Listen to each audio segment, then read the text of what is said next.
오늘 함께 나누실 말씀은 디모데후서 3장입니다. 디모데후서 3장 15절에서 17절입니다. 우리 찬양단 다 내려갈까요, 자리로? 네. 디모데후서 3장 15절부터 17절까지 있는 말씀입니다. 제가 가지고 있는 성경은 신약성경 346쪽에 있습니다. 디모데후서 3장 15절부터 17절까지입니다. 네. 찬양단 오늘부터 내려가기로 하지 않나요? 네. 내려주셔도 될 것 같습니다.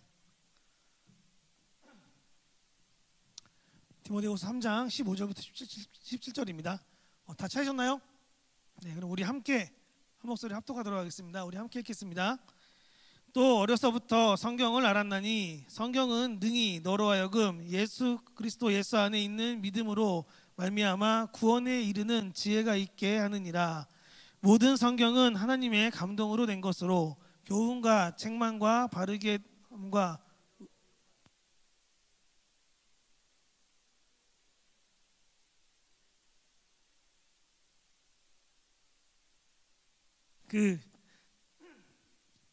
반갑습니다. 오늘은 저 디모데후서 3장 15절부터 17절까지 있는 말씀으로 배우고 확신한 일에 거하라 라는 제목으로 함께 은혜 나누는 시간 가져보려고 합니다.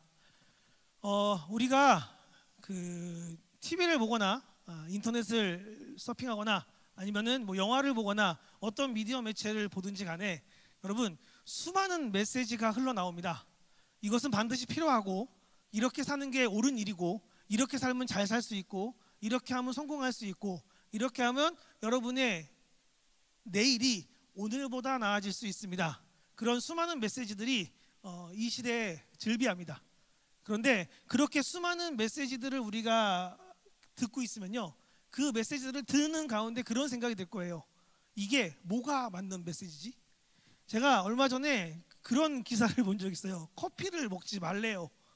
그래서 커피를 먹으면 안 되겠구나. 전 커피 되게 좋아하거든요. 그래서 하루에 한 잔 이상 꼭 먹어요. 커피를 막 사가지고 먹는데 먹지 말라네. 그래서 이제 커피라는 이름으로 검색을 해봤죠. 검색을 해봤는데 다른 기사에서는 또 커피를 먹으랍니다. 그러니까 어떤 건 먹으라고 어떤 거 먹지 말라고 이야기하는 거예요. 근데 이런 게 한두 개입니까? 우리 건강 관련해서 굉장히 많을 거예요. 우유도 비슷하지 않아요? 어려서부터 우유 먹으면 키 큰다고 해서 그 우유를 많이 먹은 게 접니다. 제 키를 보면 아시겠지만 의문스러워요. 그게 정말 그런 능력이 있는지 그런 효과가 있는지. 저 진짜 열심히 먹었거든요. 제가 얼마나 열심히 먹었냐면 나중에는 이게 너무 먹기 힘드니까 우유에다 뭘 타면서도 먹었어요. 이건 내가 무조건 먹어야 돼 이렇게 하면서. 그래서 우유를 싫어하지도 않습니다. 그런데 네, 그렇습니다. 네. 그래서 그런 이야기들을 보면 이건 뭐가 맞고 뭐가 틀리지만 이런 어떤 궁금증들이 생기실 거예요. 그런데 사실 우리가 사는 삶에 있어서 어떤 메시지들은 사실 다 어떤 메시지든지 간에 의도가 있습니다. 예를 들면 그런 거예요. 커피를 먹으면 안 된다라고 이야기하는 어떤 연구 결과를 발표하는 그런 사람들은 왜 그런 연구 결과를 발표할까요? 그 사람들은 커피가 아닌 다른 기호식품으로 그 기사를 읽는 사람들을 돌리고 싶은 겁니다. 커피가 몸에 안 좋으니 대신에 이런 거 한번 드셔보세요. 이렇게 하면서요. 그러면 커피가 몸에 좋다라는 어떤 연구 결과를 갖고 나온 사람들은 뭘까요? 커피 회사에서 이제 돈을 출원해서 이야기하겠죠. 연구 좀 제대로 해주세요. 그러면 이제 커피를 먹으면 이러이러한 장점이 있습니다. 그러면 또 그게 연구 결과가 나오는 거예요. 우유도 마찬가지예요. 그러니까 이런 방식으로 서로 의도가 있다는 겁니다. 그래서 그 수많은 의도를 가지고 마치 우리에게 도움을 주는 것처럼 주는 그 메시지들, 그 수많은 쏟아지는 메시지들 속에서 우리는 어떻게 우리가 참으로 들어야 될 메시지를 구별할 수 있고 그 메시지를 내가 찾을 수 있을까요? 저는 그 정답에 대해서 오늘 사도 바울이요, 이 디모데에게 쓰는 이 편지에서 그렇게 우리에게 그 메시지를 정확히 주고 있다고 믿습니다. 물론 성경 안에 이 세상에 있는 모든 답이 들어있지는 않습니다. 누군가 성경책을 들고 와서 여기엔 모두 없고요, 모두 없고요, 모두 없고 이야기하시면요, 여러분 우리가 해야 될 일은 뭡니까? 고개를 끄덕이면 됩니다. 맞아요. 그런 얘기들 없습니다. 성경이 우리에게 유일하게 관심이 있는 건 딱 하나입니다. 우리의 영혼을 어떻게 하면 구원할 수 있을까? 우리가 어떻게 하면 하나님의 자녀가 될 수 있을까? 우리가 어떻게 하면 그분의 뜻 가운데 나아갈 수 있을까? 우리가 어떻게 하면 우리의 인생이 세상이 아닌 하나님을 따라가는 삶을 살게 될 수 있을까? 그거에 대한 정답은 이 성경 안에 있는 것으로 충분합니다. 그래서 오늘 바울이 디모데에게 권면하는 겁니다. 그 수많은 메시지들 속에서, 그 수많은 의도를 담은 이야기들 속에서 우리가 제대로 된 메시지를 전달하기 위해서는, 우리가 제대로 된 하나님의 뜻을 전달하기 위해서는 어떻게 해야 된다고요? 성경을 알아야 한다고요. 성경을 봐야 한다고요. 성경으로 충분하다고요. 저는 우리 주한중학교 모든 청년부 여러분에게 마찬가지의 권면을 드리고 싶습니다. 여러분, 우리의 인생을 성경이 전체가 어떻게 답을 주진 않을 거예요. 사업하려면 어떻게 해야 돼요? 건강해지려면 어떻게 해야 돼요? 결혼 잘하려면 어떻게 해야 돼요? 내가 좋은 직장 들어가려면 어떻게 해야 돼요? 여러분, 성경에 그런 이야기 쓰여 있지 않습니다. 그런데 성경이 여러분에게 분명하게 제시해 줄 수 있는 건 있어요. 제가 어찌해야 구원을 받을 수 있습니까? 제가 어찌해야 하나님의 자녀가 될 수 있습니까? 제가 어떻게 해야 하나님의 뜻 가운데로 나아갈 수 있습니까? 여러분, 그 질문에 대한 대답은 성경 안에 있는 겁니다. 그래서 우리가 우리의 삶에 있어서 가장 중요한 삶의 이정표 아닙니까? 내가 누구를 따라갈 것인가? 내가 누구의 자녀가 될 것인가? 내가 누구의 제자가 될 것인가? 내 인생을 누구에게 맡길 것인가? 여러분, 그것에 대한 그 정답을 이 말씀 안에서 우리가 발견하고 찾고 나아갈 수 있는 우리 모두가 될 수 있게 되기를 주님의 이름으로 축복합니다. 오늘 본문인 이 디모데후서가 쓰여진 시기는요, 보통 1세기 정도가 됐다라고 생각을 합니다. 그런데 그 시기에는 어떤 일이 있었냐면요, 앞에서 예수님께서 이렇게 말씀하세요. 승천하시기 전에 너희 중에 죽기 전에 나를 보는 사람도 있을 것이요, 내가 이 땅에 내려오는 걸 너희가 보는 사람도 있을 것이다, 뭐 이런 얘기를 해주시거든요. 그러니까 사람들이요, 예수님이 진짜 금방 올 줄 알았어요. 승천하신 그 모습 그대로 모두가 알 수 있게 딱 내려오실 줄 알았거든요. 그런데 그 본 사람 중에 많은 숫자의 사람들이 병들어 죽고 늙어 죽고 뭐 사고로 죽고 이렇게 막 죽다 보니까 점점 숫자가 줄어드는 게 눈에 보이는 거예요. 처음 예수의 승천을 받던 그 사람들이요. 그런데 이 사람들이 점점 줄어드는 그 상황 속에서 사람들 마음 가운데 의심이 싹 트기 시작하는 겁니다. 정말 그분이 오시는 거 맞아? 정말 그분이 다시 오신 게 맞아? 막 이런 생각들이 드는 거예요. 근데 그때 그런 의심을 파고드는 자들이 있습니다. 누구죠? 바로 이단 같은 사람들이요. 이단에 같은 그 사상자들이 이 교회 안에 들어와서 어떻게 했냐면요, 넌지시 들어와서 조용하게 말하는 거예요. 사실 하나님을 따르는 길은 지금 너네가 하고 있는 이 예배 이거 아니야. 이게 아니고, 잘 들어봐. 그러면서 다른 어떤 길들을 조용히 알려주는 거예요. 그런데 사람이 보기에는요, 때로는 그 잘못된 길이 더 어떻게 보일까요? 매력적이어 보일 수도 있습니다. 여러분, 그런 생각 안 해봤습니까? 교회에서 진짜 열심히 하던 사람들이요, 갑자기 이단으로 끌려가요. 왜 그럴까요? 그 사람들이 열심히 안 해서요? 그 사람들이 성경을 몰라서요? 그 사람들이 지식이 부족해서요? 아닙니다. 제가 분명히 이야기 드릴 수 있지만 여러분, 이단들이 보이는 삶의 모습은요, 우리보다 훨씬 더 매력적입니다. 왜냐하면 그들은 사람들에게 보이기 위해서 자신을 꾸미고, 사람들이 보이기 위해서 행동을 교정하고, 사람들에게 보이기 위해서 열심히 하거든요.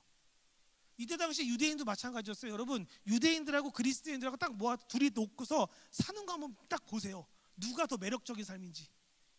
그리스도인들은 자유로워요. 아, 주 안에서 자유롭구나. 기도하고 싶으면 기도하고, 먹고 싶으면 먹고, 쉬고 싶으면 쉬고, 열심히 일하고 살아가고 있는데, 유대인들은요, 하루에 5번씩 시간 정해서 기도합니다. 그들의 모든 삶에 800가지가 넘는 율법을 단 하나도 어기지 않기 위해서 노력하는 모습을 보입니다. 갑자기 가다가 딱 멈춰서 뭐 하고 있는 거예요? 당신 뭐예요? 그러면 저는 율법을 지키기 위해, 하나님 말씀을 따르기 위해 여기서 잠깐 멈춰서 이걸 해야 됩니다. 그러면 믿지 않는 사람이든 믿는 사람이든 딱 봤을 때는요, 누가 더 경건해 보입니까? 누가 더 열심히 있어 보입니까? 누가 더 하나님께 더 자신을 내어드리는 것처럼 보입니까? 사람들 보기에는 당연히 그런 율법주의자들, 그런 이단 사상 가지고 있는 사람들인 거예요. 그래서 그 매력적인 모습을 가지고 와서 이야기하는 거예요. 야, 이렇게 사는 게 구원받을 수 있을 것 같아. 너희처럼 마음대로 사는 게 구원받을 수 있을 것 같아. 그런 이야기를 한번 듣고 나면요, 스스로를 돌아보면서 의심이 쌓이기 시작하는 겁니다. 이거 내가 잘못 살고 있는 건가? 내가 너무 안일하게 살고 있나? 내가 너무 아무렇지도 않게 살고 있나? 이런 생각이 드는 거예요. 그러다 보면 이단이 보여주고 있는 그 열심에 매료돼서, 그 열심히 하고 있는 그 모습에 내가 빠져서 나도 역시 그걸 쫓아 행하는 그런 일들이 있던 겁니다. 그래서 바울이 디모데에게 이야기합니다. 내가 그런 것들에 흔들리지 말고, 그런 이야기에 마음 빼앗기지 말고 어떻게 하라고요? 다시 기본으로 돌아가야 되는데 어떻게 돌아가야 되냐? 그 이야기에 대해서 15절 이렇게 말합니다. 우리 함께 읽겠습니다. 또 어려서부터 성경을 알았나니 성경은 능히 너로 하여금 그리스도 예수 안에 있는 믿음으로 말미암아 구원에 이르는 지혜가 있게 하느니라. 아멘. 뭘 알았다고 이야기합니까? 너가 어려서부터 성경을 알았잖아. 이것은 단순히 너가 나이가 어려서부터 이런 이야기가 아니에요. 그가 신앙의 초신자일 때부터 그가 그리스도를 믿기로 결정하고 다시 성경을 읽으며 하나님의 말씀을 다시 복습하고 하나님의 말씀을 다시 상기시키기 시작하면서부터 그가 뭘 알았습니까? 성경이 진리라는 걸 본인이 알았어요. 그렇다면 우리에게 중요한 건 뭡니까? 우리의 행실보다 이 말씀이다. 이렇게 지금 정확하게 이야기를 해주고 있는 겁니다. 전 여러분들에게도 마찬가지의 권면을 드리고 싶어요. 여러분, 세상에는요 진짜 매력적으로 살라고 살 수 있는 방법들을 얼마든지 알려줄 수 있습니다. 그렇지 않습니까? 화려하게 성공한 삶, 화려하게 인생 역전한 삶 딱 보여주면서 나처럼 살려면 이런 거 해야 돼요. 나처럼 살면은 이런 것들을 갖춰야 되고요. 나처럼 살려면 이 정도는 준비하고 있어야 돼요. 여러분, 그런 이야기를 하면서 자기가 산 증인이라고 자신의 어떤 삶의 모습과 자신이 가지고 있는 것들을 막 드러내면요, 사람들이 어떻게 합니까? 열광합니다. 그런데 여러분, 우리가 늘 누군가에게 열광하면서도 마음 한편으로는 그런 생각 갖고 있지 않습니까? 정말 저게 진짜일까? 저게 정말 사실일까? 실제로 우리가 막 아주 유명한 인플루언서들한테 막 이렇게 마음 뺏기고 막 따라가다가요, 그들의 민낯이 드러나는 순간 실망해서 그들을 못 보겠어 이렇게 한 적 한두 번입니까? 사람은 원래 그럴 수밖에 없어요. 그런데 그런 모습에 흔들리지 말고, 그러한 모습에 마음을 빼앗기지 말고, 우리가 우리의 삶의 중심에 둬야 될 건 뭐라는 이야기예요? 성경, 말씀이라고 하는 겁니다. 그리고 여러분 잘 생각해 보세요. 성경이 우리에게 주는 권면이 어떤 겁니까? 여러분, 세상이 주는 권면은 그런 거예요. 자기를 사랑하고요, 자기를 드러내고요, 자기를 차별화하고요, 자기를 어떻게 하라고? 피하라고요. 여러분, 그게 세상이 주는 메시지입니다. 그래서 세상 누구보다 소중한 게 누구라고요? 너야. 얼마나 달콤한 이야기입니까? 이 힘든 세상 속에서 어렵게 살고 있는데, 그래, 내가 주인공이지. 그래, 내가 중요한 사람이지. 그래, 나를 위한 세상이지. 이런 이야기를 듣는 게 얼마나 위로가 되겠습니까? 그런데 여러분, 이거 조금만 생각해도 거짓말 아닙니까? 여러분이 지금 살고 있는 그 인생에서 여러분 스스로 내가 주인이고 내가 주인공이야 싶은 삶을 살고 계신 분이 있습니까? 없습니다. 하루하루 치열하게 경쟁하며 살아가고 언제나 나는 실망감과 패배감 속에서 내 삶을 보내야 할 때가 많습니다. 왜요? 우리의 인생은 내 뜻대로 되지 않으니까요. 내가 원하는 대로 되지 않으니까요. 사실 내가 가지고 있는 욕망 이상으로 내 삶을 살기도 어려우니까요. 그런데 왜 세상은 그런 메시지를 줍니까? 의도가 있는 겁니다. 그렇게 좋은 말로, 그렇게 사탕 발린 말로, 그렇게 부드러운 말로 여러분들의 마음을 사는 겁니다. 이렇게 해보세요. 저렇게 해보세요. 내 이야기를 들으세요. 그런데 그런 메시지들 속에서 진정한 메시지를 발견하려면 어떻게 해야 됩니까? 성경을 알고 있으면 됩니다. 성경 안에 아주 재미있는 일화 하나가 있습니다. 뭐냐면요, 당시 유다의 왕이 히스기야였어요. 히스기야 왕이요, 그 압살롬 군대가 와서 이제 이 성을 다 포위한 거예요. 풍전등화였습니다. 히스기야는 이 적군을 물리칠 수 있는 힘도 없었습니다. 그래서 히스기야가 한 일이 뭔지 아십니까? 딱 하나밖에 못했어요. 그냥 기도하는 거였습니다. 근데 아무리 기도해도 답이 없는 거예요. 근데 그때 밖에서요, 상대방 그 외교관이었던 랍사게라고 하는 사람이 딱 등장해요. 근데 이 사람이 어떤 사람이냐면 거의 외교계의 제가 봤을 때 성경 안에서 그만한 전문가는 없던 것 같아요. 왜냐하면 여러분 한번 잘 생각해 보세요. 그때 당시에 그 팔레스타인 지역은요, 모든 지역이 함께 쓸 수 있는 아람어라고 하는 언어가 있었습니다. 그런데 그 아람어를 쓰지 않고 이 사람은 히브리어를 썼어요. 이 히브리어는 누구만 쓰는 거예요? 이스라엘 백성들만 쓰는 말입니다. 유다 소수민족만요. 대다수의 민족들은 다 아람어 쓰고 있었어요. 그리고 유대인들도 아람어를 압니다. 그런데 이 사람은 와가지고 어떻게 하냐, 히브리 말로 이야기를 합니다. 그 얘기는요, 이 사람이 이 외교를 위해 뭘 공부했다는 거예요? 히브리 언어를 공부했다는 거예요. 근데 여러분, 히브리어 보신 적 있어요? 저기 뒤에 정준호 생기시나? 히브리어 보신 적 있어요? 우리 모든 신학생들이 히브리어에 가장 힘들어합니다. 왜요? 글씨가 무슨 이렇게 그 지렁이 막 이런 모양이거든요. 막 이렇게 그런 모양이죠.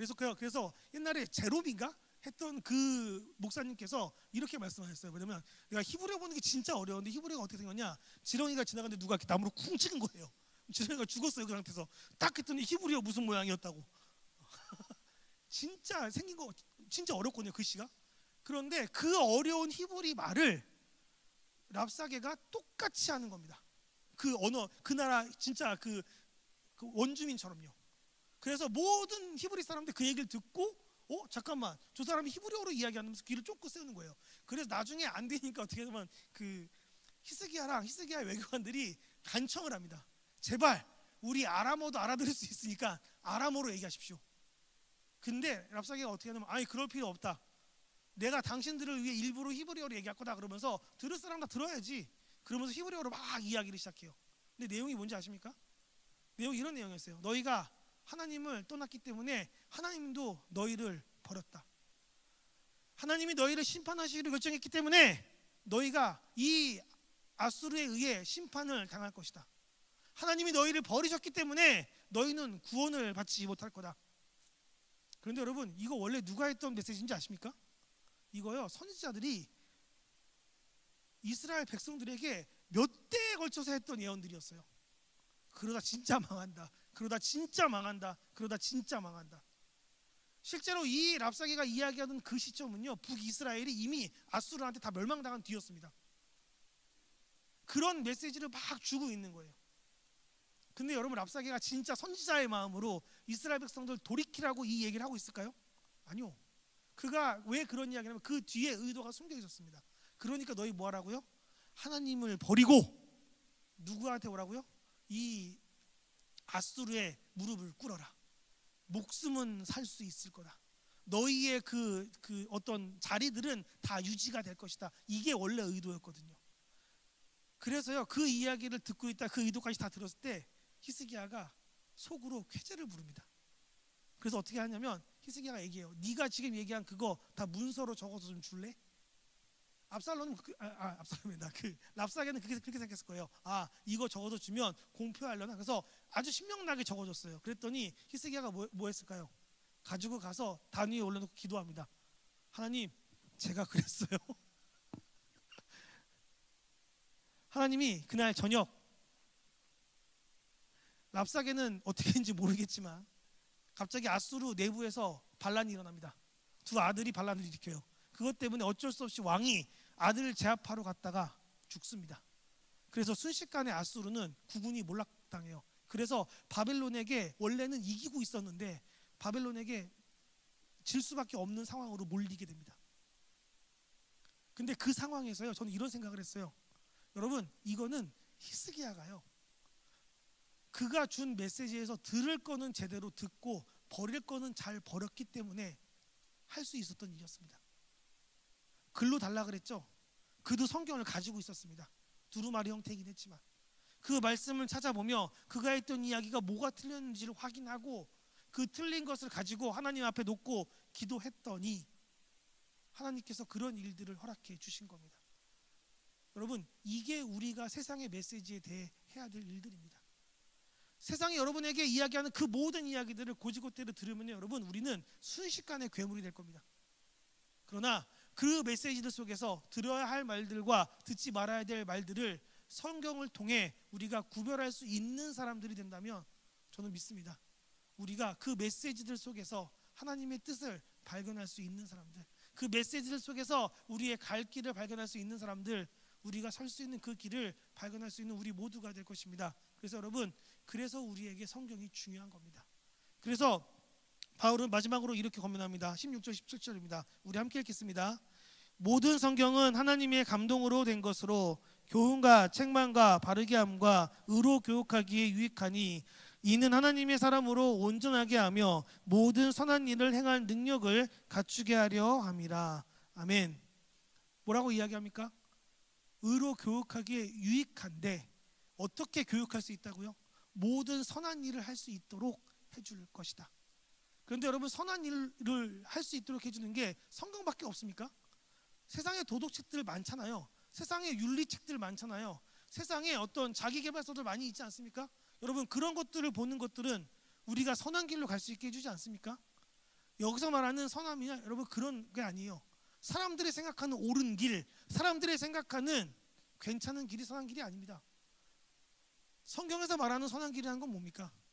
하나님의 뜻이요. 자기 자신을 부인하고 하나님이 내 삶의 주인임을 고백하고 나보다 더 중요한 분이 있다는 것을 고백할 수 있고 알 수 있고 그렇게 살아갈 수 있는, 그래서 이 세상에 내 뜻보다 더 중요한 뜻이 있다는 걸 고백할 수 있게 되는 것, 여러분 그게 성경이 우리에게 주는 교훈입니다. 그래서 우리가 그렇게 살아갈 수 있게 되었을 때 저는 믿습니다. 우리는 비로소 선의 길로 행할 수 있는 자들이 될 것입니다. 제가 오늘이 마지막 설교한 날이에요. 네.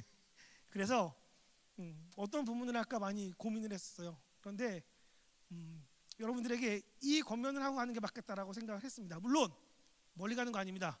15분만 가면 청라성장 있어요. 거기 있을 거고요. 자주 올 거예요. 네. 그러니까 너무 보내지 말고 또 이렇게 내가 왔는데 왜 왔어요? 막 이런 눈으로 쳐다보지 말고.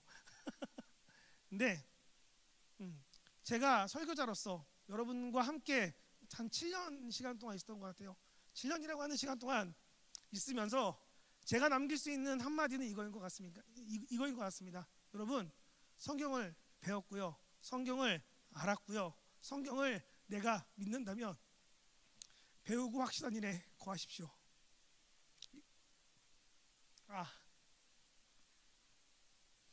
안 올라가겠네.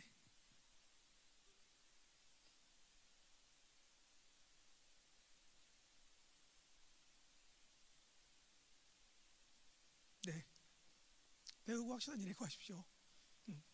성경 말씀 안에 거하십시오. 제가 주는 메시지보다 성경이 주는 메시지가 더 온전합니다. 제가 아마 청년부 초기에 그런 얘기 했을 거예요. 제가 이곳을 떠나도 제 이름은 안 남았으면 좋겠어요. 제가 이곳을 떠나도 여기에 말씀만 남아있으면 좋겠습니다. 그런 마음으로 늘 말씀을 전했고, 그런 마음으로 늘 성경을 읽었으니까 여러분들 성경 안에 거하시고 말씀 안에 거하시고, 저는 기억 못해도 괜찮으니 저와 함께 나눈 메시지들, 저와 함께 나눈 이 성경의 말씀들을 여러분의 마음 가운데 우리가 함께 품고 살아갈 수 있었으면 좋겠습니다. 어디에 있든 기도할게요. 또 어디에 있든 감사할게요.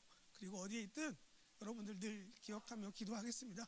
그래서 그렇게 우리가 함께 보낸 시간들 기쁨으로 함께 할 수 있어서 더 감사하고, 정말 저에게는 기쁘고 영광스러운 시간이었습니다. 네. 죄송합니다. 네. 기도하고 마치겠습니다. 기도하겠습니다.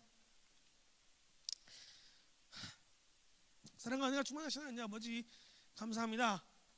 우리 청년들 함께 오랜 시간 함께하며 함께 말씀으로 서로 사랑을 나누고 말씀으로 서로 권면하며 말씀으로 함께 했습니다. 그 모든 시간 부끄럽지 않음은 우리가 성경 안에, 하나님 말씀 안에 하나 했던 그 시간들 때문일 것이고, 주께서 우리를 하나로 묶으셨던 그 시간들이었기 때문이라 믿습니다.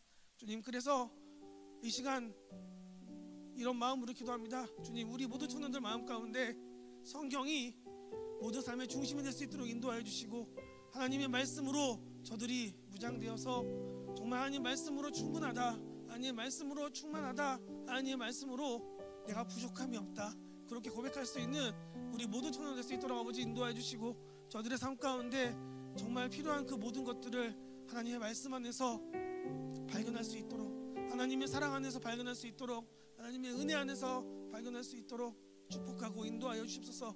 우리 모든 청년들 발걸음 가운데 하나님의 은혜가 늘 묻어나기 원합니다.